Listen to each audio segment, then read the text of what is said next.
സംസ്ഥാനത്ത് പാമ്പ് കടിയേറ്റ് 2 പേർ കൂടി മരിച്ചു. കണ്ണൂർ പട്ടുവം സ്വദേശി നാരായണി, മാനന്തവാടി പുതുശ്ശേരി സ്വദേശി സുനിൽ എന്നിവരാണ് മരിച്ചത്. തിരുവനന്തപുരം വിതുരയിൽ താലൂക്ക് ആശുപത്രിക്കുള്ളിൽ നിന്ന് അണലിക്കുഞ്ഞിനെ പിടികൂടി. കണ്ണൂരിൽ പാമ്പ് കടിയേറ്റ് ചികിത്സയിലായിരുന്ന 77-കാരി പട്ടുവം കാവുങ്കലെ നാരായണിയാണ് മരിച്ചത്. പരിയാരം മെഡിക്കൽ കോളേജിലെ വെന്റിലേറ്ററിൽ ചികിത്സയിലിരിക്കെ ഇന്നലെ രാത്രിയിലായിരുന്നു മരണം. കഴിഞ്ഞ മാസം 26-ന് വീടിനോട് ചേർന്നുള്ള വിറകുപുരയിൽ നിന്നാണ് പാമ്പ് കടിയേറ്റത്.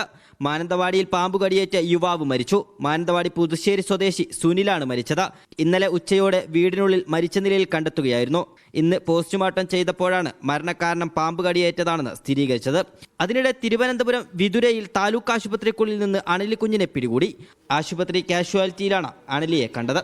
തൃശൂരിലെ മതിലകം കൂളിമുട്ടത്ത് വീടിന്റെ അടുക്കളയിൽ നിന്ന് പുല്ലാനി മൂർഖനെ പിടികൂടി.